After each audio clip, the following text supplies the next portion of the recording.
So I want to share with you what I call the kingdom keys for success. We are about to go through some crisis in this country and every country. Some of you will lose your job. Some of your business will collapse.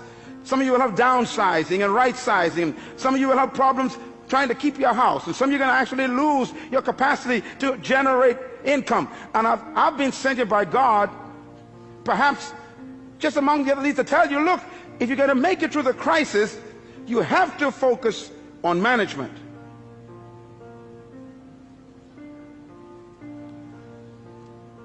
Here's God's successful key. Genesis 1:28 says these words, and the Lord blessed them, and God said unto them, be fruitful and multiply and replenish the earth and subdue it, and have dominion over the fish of the sea, the fowl of the air, and over every living thing that creeps upon the ground. Now, listen carefully, because this is really the heart of God's mandate. In Genesis 1:26, God says these words about you. Let them have dominion over the earth. In Genesis chapter 1 verse 28, God tells us how to do it. Dominion means to govern, to rule, to control, to manage, to lead. Now in verse 28, he tells us how to dominate the earth. He gives us the process. Please get your pen. You're going to write this down, because anyone who wants to dominate in the earth will have to follow God's simple process. First of all, the 4 keys or principles of success in God's program. Number 1, be fruitful. God never said to be seedful. The first command God gave man was to be what? Fruitful. It's impossible to produce fruit unless it was preceded by seed. God will never demand what doesn't exist already. So God's first command is to be fruitful. Now, when I looked at the word fruitful in the original Hebrew, it does not mean to have children. It shocked me. For example, if having children was the essence of God's command, then Abraham didn't do a good job with just one legitimate child.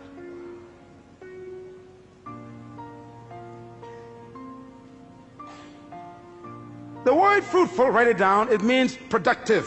Be productive. God's first command to humans is be productive. That means produce something. Poverty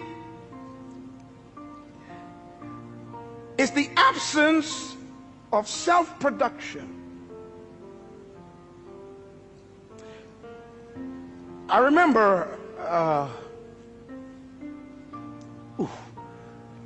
when Jesus was laying on the floor one day eating, a woman walked in.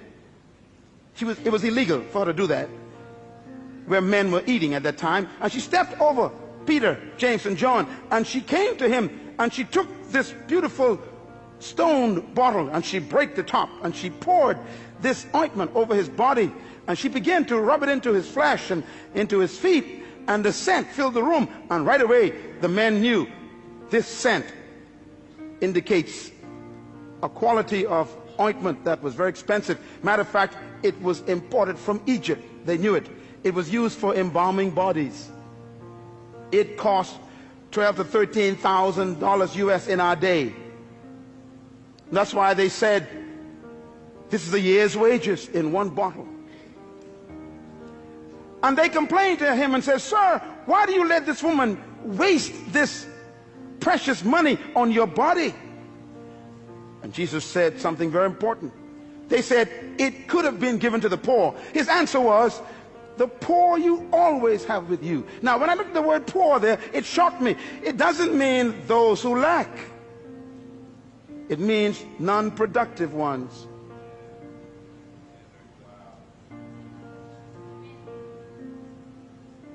The first command of God is produce. Poverty is when you stop producing. And by the way, stay with me here. God said to Adam, be fruitful. God never gave Adam a chair or a table. He hid them in the trees.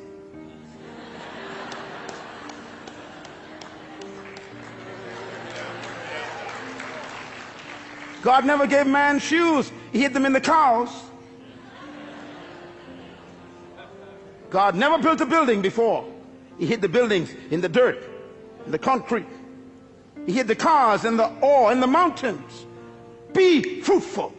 Be productive. The future of Australia is not in America or England. It's in Australia. The capacity to produce is right here.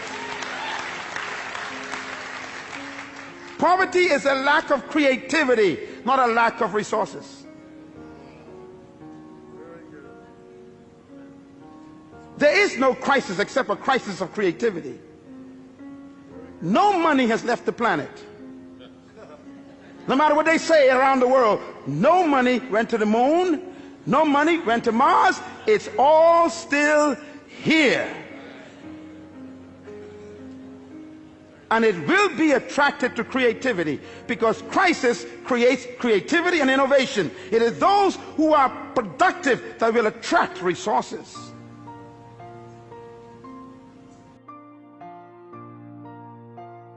Is multiply. Multiply means to reproduce what you produced. If you follow any successful company, you know, I was driving here a moment ago and I just saw McDonald's. And McDonald's is far away from its original headquarters in Orlando. And it's amazing, when you go to McDonald's in any part of the world, it's the same burger. McDonald's has discovered God's program more effectively than the church. First of all, you what? Produce. Everybody say produce. In other words, you produce something. You produce one good item. McDonald's produced a product called Big Mac. You cannot find the Mac anywhere else. That's their fruit. But having a good product, you will still die of starvation. A good idea doesn't make you wealthy or successful. You got to be able to move to stage number 2. Multiply. Reproduce it. McDonald's have to develop a system that can produce 1 billion burgers every single month. And it's the same Big Mac. In China, in Ukraine, in Mexico, it's the same burger. In the Bahamas, in Jamaica, in Trinidad, in London, it's the same burger. Why? They have learned to move God's second stage. They produce and then they reproduce. Every successful business on earth has stolen God's process, and only the church have missed it. That's why we're broke. Microsoft, Bill Gates produced one good fruit, and then he put the system in to multiply it. What you cannot reproduce will die. The third command of God is very important. He said replenish. Everybody say replenish. The word replenish means to distribute. You know, it's incredible. God's ideas are all business ideas. Why? You are a manager. No matter how good your product is, and no matter how many times you reproduce it, nothing can destroy a company faster than dead inventory. Come on, businessmen, talk to me. You can have the best product in the world in the warehouse and still die of starvation. You must move to the third level of success, and that is distribution. This church was not built by God just to become a good product. He wants to reproduce this 1,000 times in the city.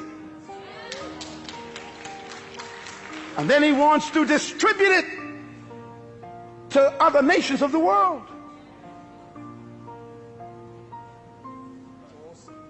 Any company, anywhere in the world, who are successful have followed God's program.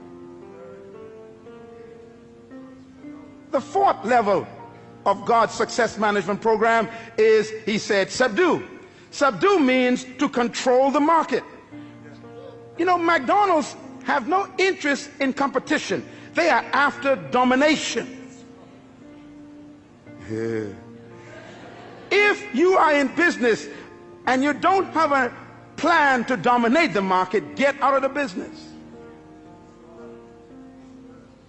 Bill Gates is the wealthiest man in the world today because he was the most successful human so far in our generation who successfully followed God's program.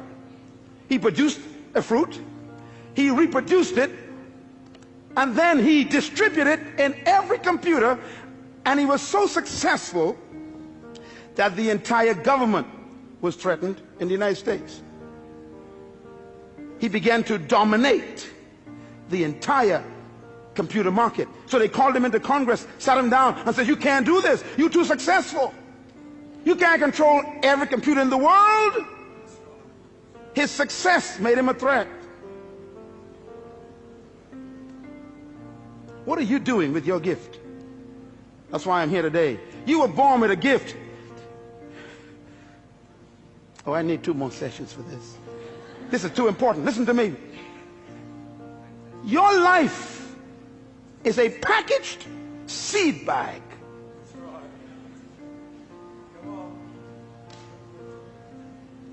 Subdue, control. And God says, if you follow these 4 principles, be fruitful, produce your gift, your product, multiply, reproduce it, replenish, distribute it, subdue, control the market, the result will be dominion. Dominion, therefore, is not a pursuit, it's a result.